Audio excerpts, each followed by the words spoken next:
ni ijambo riguhagurutsa mu izina rya Yesu Kristo, riguhagurutse mu kibazo urimo, riguhagurutse mu burwayi, riguhagurutse mu nzara, riguhagurutse mu madeni, riguhagurutse muri keredi mu izina rya Yesu Kristo. Tuganze cyane kandi atwinjiremo. Ndagira ngo nkwinginge uburemere bw'ijambo ry'Imana urushaho kubwuza, mwuka wararushaho kukumanukira. Hari icyaba cyarakuremaje ibirenge, hari icyaba cyarakuremaje mu buryo bwo mu mwuka. Ukugufunga isengero kwa kuremaza, waguka bivamo, wateshuka, watenebuka, wasubira inyuma mu biyobyabwenge, wasubira mu byo wari wararetse. Ariko ndakwinginze ngo ngera ugaruke ku irembo ry'urusengero.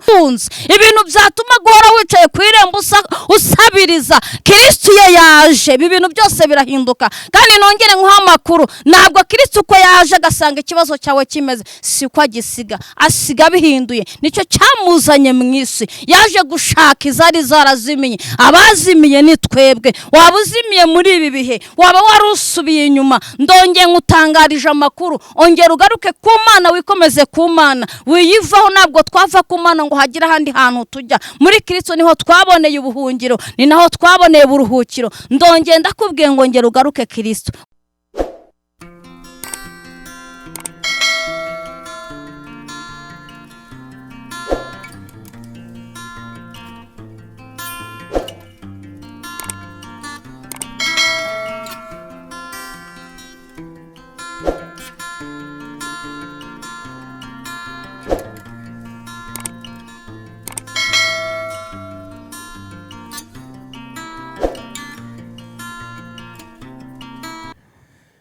Tukwifurije ibihe byiza wo dukurikiye muri aka kanya. Reka nkubwire ngo niba dukurikiye ari mu gitondo, niba dukurikiye ari nimugoroba cyangwa ku manywa, bitewe n'igihe ufunguriye telefone yawe cyangwa computer yawe cyangwa se televiziyo yawe, reka tukwifurize ishya n'ihirwe mu mirimo yose ukora.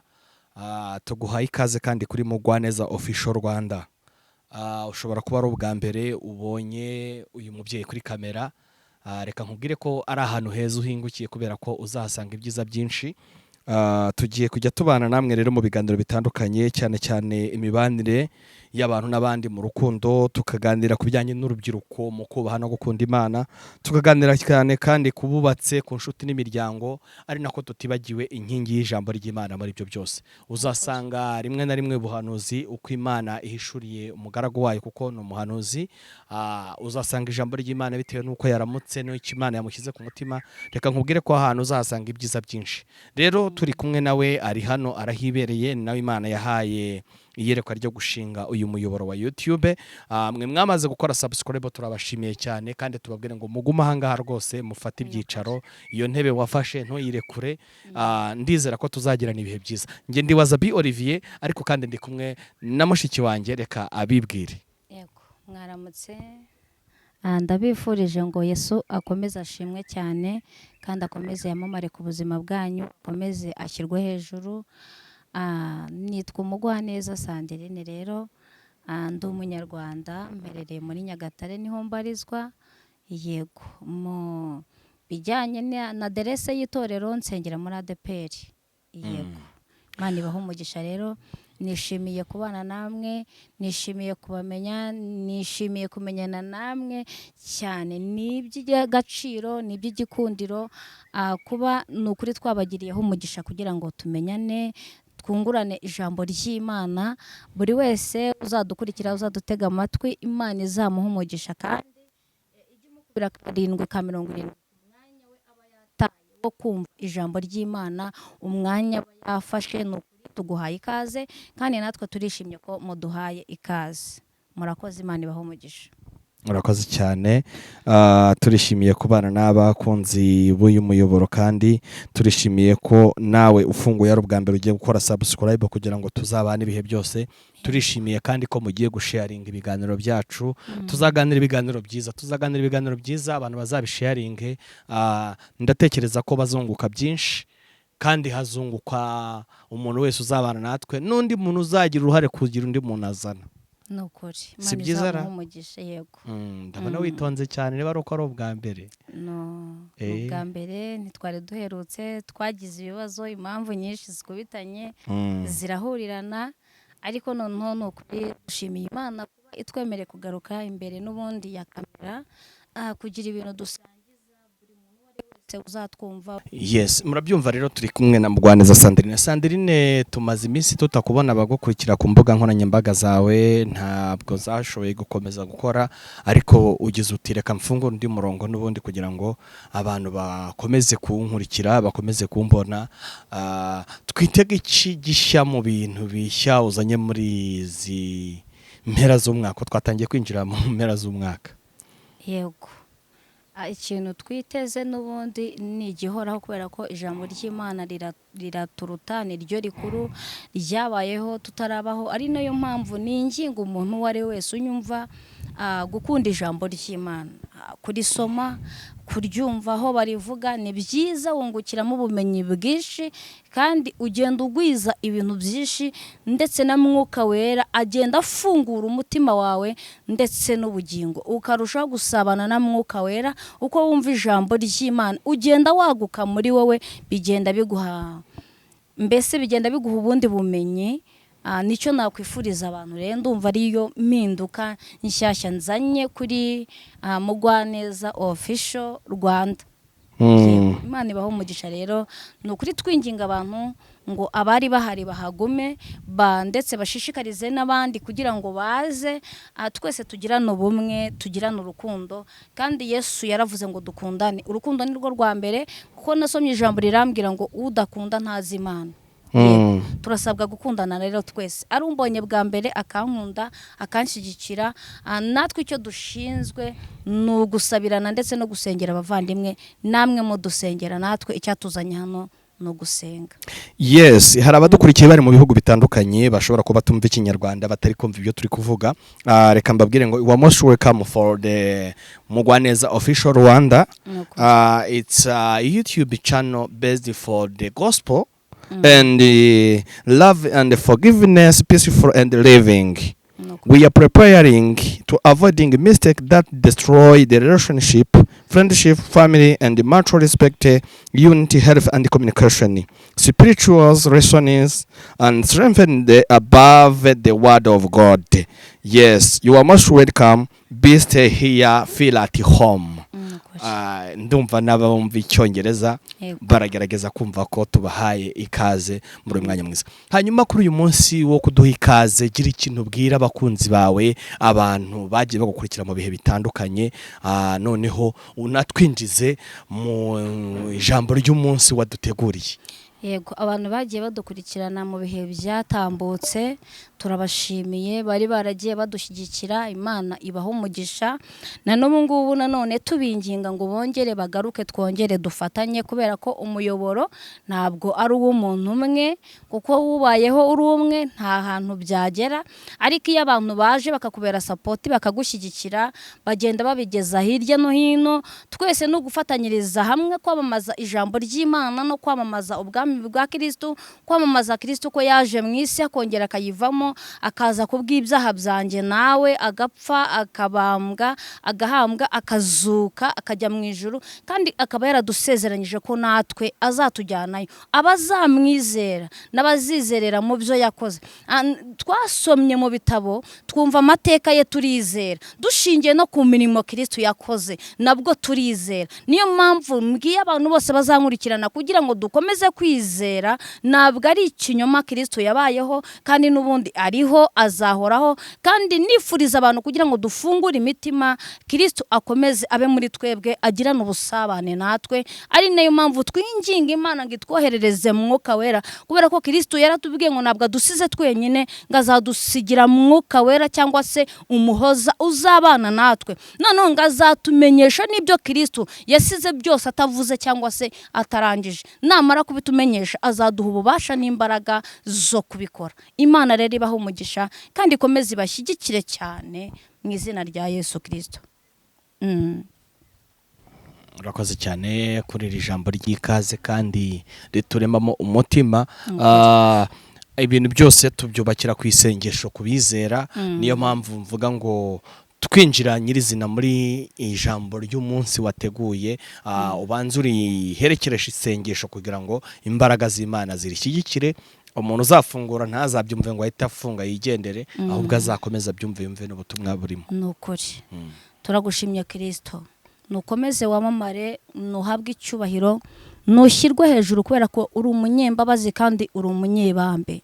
Buri muntu wese uzatega amatwi ijambo ryawe uzamuha umugisha, uzamurwanirire, uzahiga ibimuhiga, uzarwanya ibimurwanya, uzafunga amarembo y'ikuzimu yaramuhagurukiye, ibyamutotezaga byose uzabifate mpiri kubw'ububasha bwawe n'imbaraga, mu izina rya Yesu Kristo. Turasenze ngo impande enye zose z'isi twese turifuza kukumenya, turifuza kukugiriraho umugisha, turifuza ko watumenya amazina, mu izina rya Yesu Kristo w'i Nazareti, kugira ngo igihe uzagarukira gutwara itorero ryawe natwe tuzibonemo nk'abanyarwanda, abanyamahanga, ingeri zose. Buri muntu wese uzagira umutima w'urukundo wo kumva ijambo ryawe uzamuha umugisha, kandi icyo mwifurije uzamuha ubugingo buhoraho, kubera ko ubugingo nibwo buzakubona, ntabwo imibiri yacu izakubona, ahubwo ubugingo nibwo buzakubona, nibwo buzegerana nawe, nibwo buzabonana nawe, nibwo buzarebana nawe. Niyo mpamvu nkwinginze ngo imitima yacu yongere yahagirire kugushaka no kugukunda no kugukurikira.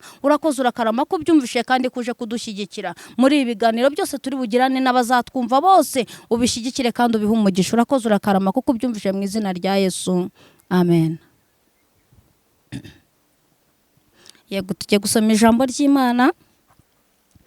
Ni ijambo ryo gutangira duhereza abantu ikaze kuri uyu murongo wa Mugwaneza Official Rwanda. Nigize nisegura ku bantu ndababwira ngo twagize ibibazo bitandukanye, tuza gusa nkaho dutinze kugaruka kuri kamera bitewe n'ibibazo byagiye biza, ariko dushimiye Imana, tunahereza Imana icyubahiro. Ni ukuri tubabwira ko dusenge twizere Imana. Imana ishoboye byose. Hari ibintu Imana yakoze tutari dushoboye, hari ibintu Imana yakoze twumvaga bitakunda, ariko kubw'imbabazi z'Imana n'impuhwe zayo n'urukundo rwayo birongeye birakunze, turongeye tubonanye namwe. Turabishimiye kandi twongeye tubabwire ko tubakunda mu izina rya Yesu Kristo, kandi ni ukuri twongera tubibutsa ko n'Imana ibakunda, na Kristo abakunda, na Mwuka Wera abakunda. Tugiye gusangira rero hamwe ijambo ry'Imana ryanditse mu Bakorino ibice 3 umurongo waho n'uwa mbere. Umukozi w'Imana yadusomera ijambo ry'Imana, kandi ngira ngo nkubwire iri jambo rikunyure, utega amatwi, hagira ibintu wakira, hagira ibintu usingira, hagira ibintu byawe byari byaraheze, hagira ahantu wari waricaye abantu bakeka kutahahaguruka, ariko tukuzaniye ijambo riguhagurutsa mu izina rya Yesu Kristo, riguhagurutse mu kibazo urimo, riguhagurutse mu burwayi, riguhagurutse mu nzara, riguhagurutse mu madeni, riguhagurutse muri kredi, mu izina rya Yesu Kristo w'i Nazareti. Imana ikugirire neza wowe ugiye kudutega amatwi. Umukozi w'Imana agiye kudusomera ibyakozwe n'intumwa ibice 3 ihereye ku murongo waho wa mbere uragarukira umurongo w'10.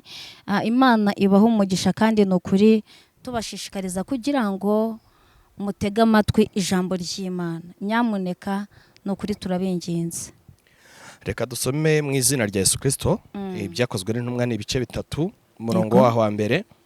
Turakomeza. Haravuze ngo nuko Petero na Yohana barazamuka bajya mu rusengero mu gihe cyo gusenga, aricyo cya 9. Aleluya. Ijambo ry'Imana riratubwiye ngo Petero na Yohana barakomeza, ngo barazamuka mu gihe ngo cyari igihe cyo gusenga, kandi cyari igihe cya 9. Ndagira ngo nkubwire ngo wowe uneze amatwi, zamuka, igihe cyo gusenga kirageze. Ongera waguke muri wowe, wagukira Imana, ufungukira Imana, kugira ngo Kristo hagire ibintu afungura muri wowe, hagire ibintu arema. Imana nibaho umugisha. Hariho umuntu wavutse arema ibirenge, nukuri yarahekwaga agashyirwa ku irembo ry'urusengero ryitwa Ryiza. Hariho umuntu wavutse arema y'ibirenge, ngo yarahekwaga ngo agashyirwa ku irembo ry'urusengero rwitwaga Ryiza. Ndagira ngo nkubwire ngo nawe muri aka kanya ushobora kuba utarema y'ibirenge nk'uko wumvishije ko bavuze ibirenge, ariko ukaba ufite ibindi bintu byakuremaje umutima, ukaba ufite ibindi bintu bikubangamiye, ukaba ufite ibindi bintu byakubase, ariko ndagira ngo nkubwire ngigira hafi ku irembo ry'urusengero rwitwa Ryiza. Bivuze ngo kuyegera hafi y'uru rusengero, fungura umutima wawe, wumve ijambo ry'Imana, kugira ngo iri jambo ry'Imana rikubohore.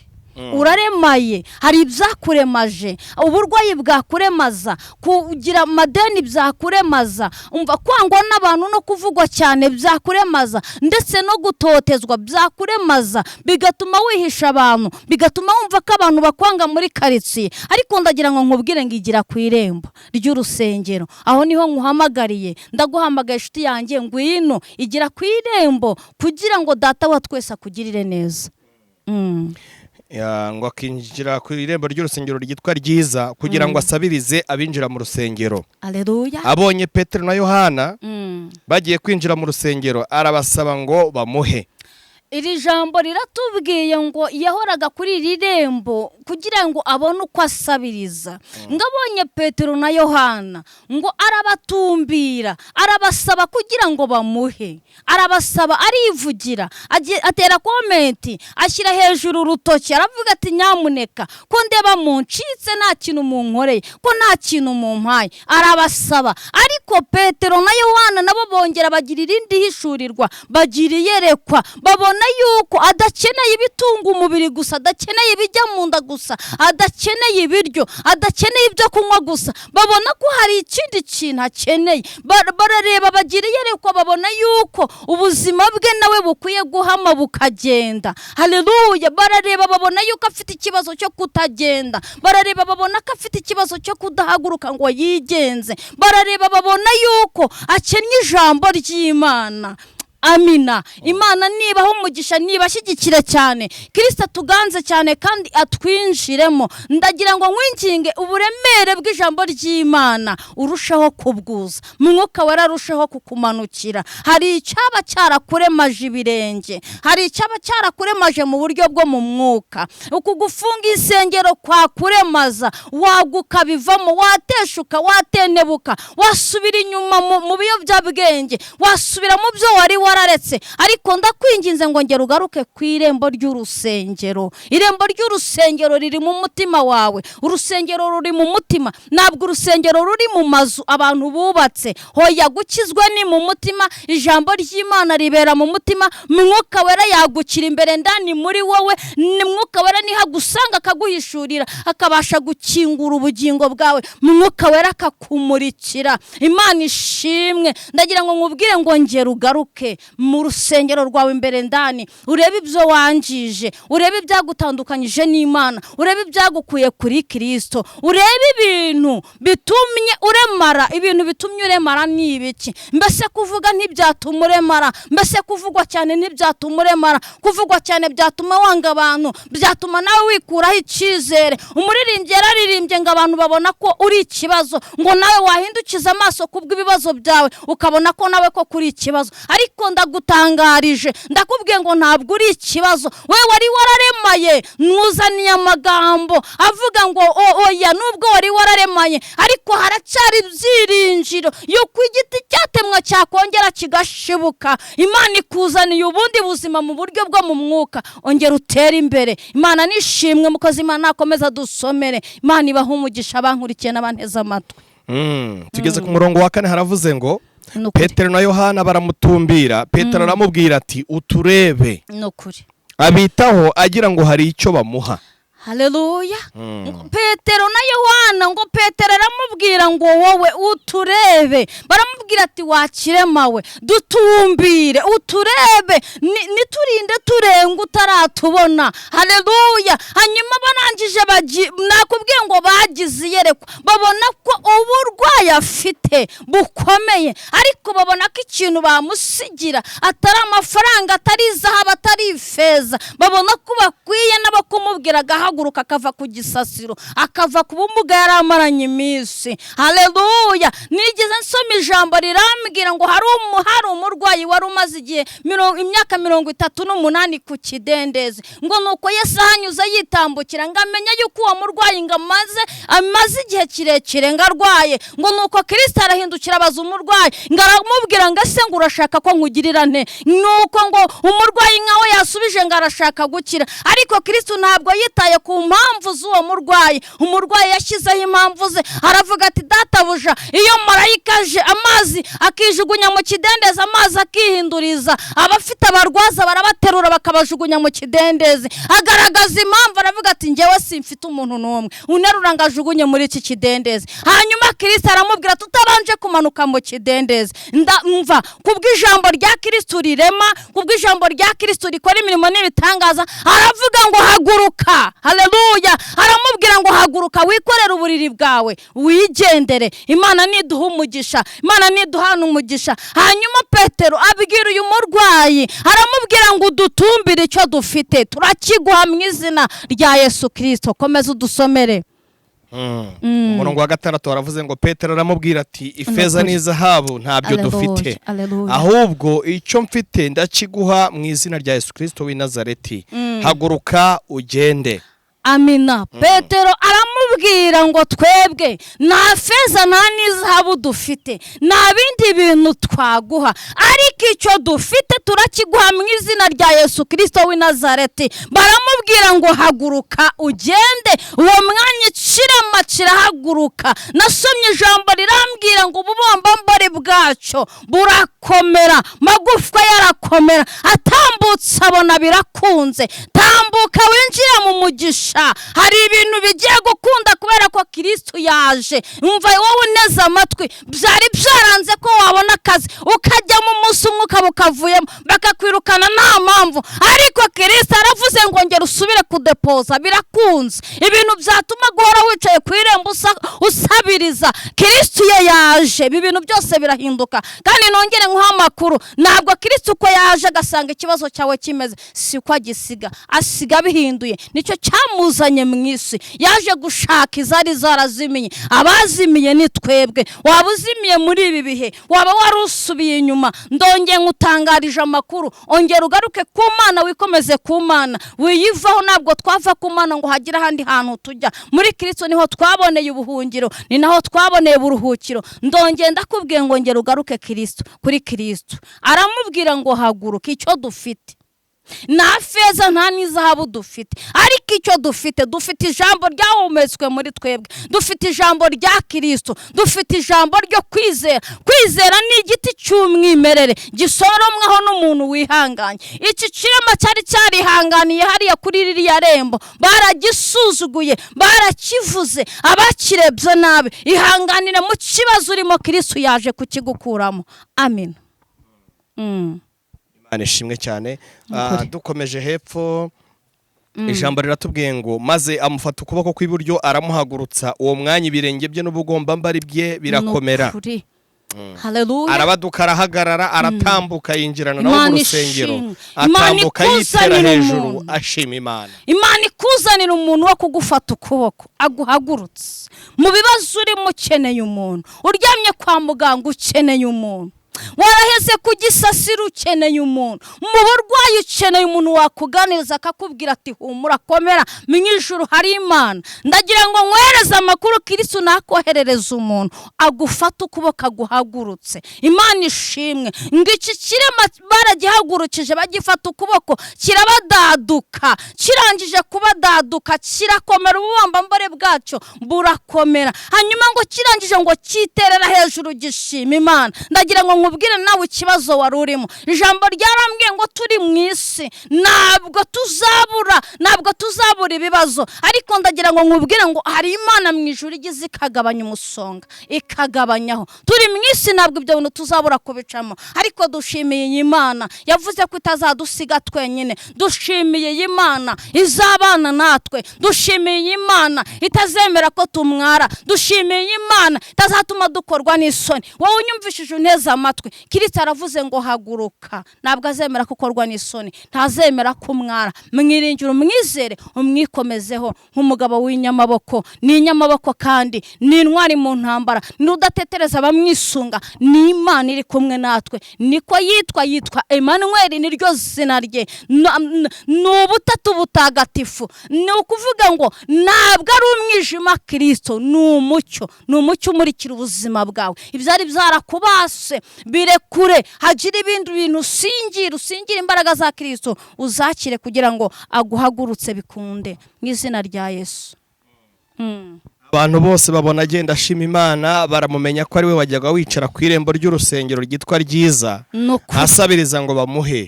Barumirwa cyane, batangazwa n'ibimubayeho. Imana itugirire neza. Imana itugirire neza. Imana ibaha umugisha. Ngo abantu bose bajyaga bamubona ku irembo ryitwa Ryiza, baramubona ko yakunze, byakunze, arimo aragenda, arimo arashima Imana, arimo aratembera, bamubona agenda. Yari yicaye mu kibazo abantu bazi ko atagihagurukamo. Abantu bakubona ugenda uri mu bintu runaka, uri mu buzima bumva butarangira, ariko ni ukuri kw'Imana ugiye gushima Imana witere hejuru, kubera ko hari intambara Yesu aje kurangiza, hari ibintu aje guca ku buzima bwawe mu izina rya Yesu Kristo. Natwe dushimye Imana, tuyizamuriye amaboko, kubera ko hari ikije gukora kuri wowe unyumvishije unteze amatwi. Imana iguha umugisha. Turagushimiye Kristo, uri intwari mu ntambara, uri Imana idatererana abayisunga. Twakubonye bikomeye, abantu bose barakubonye, nta muntu n'umwe utarakubonye. Buri muntu mu rwo ruhande afite ubuhamya, buri muntu muri rwo ruhande afite uko yakubonye, afite uko yakuvuga, afite uko yagushima. Ariko turagushimiye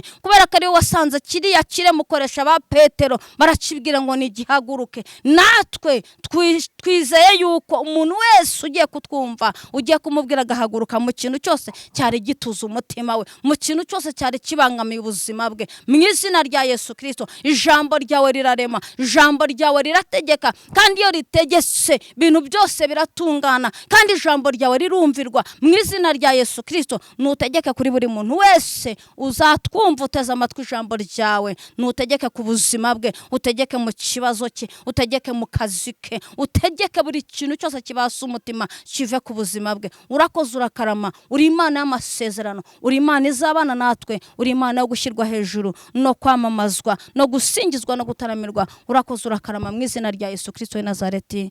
Amen, amen. Ndabashimiye abantu bose bari kuri uyu muyoboro wa Mugwaneza Official Rwanda. Twongera tubabwira ngo mudutere inkunga, ibiganiro mu byoherereza abandi.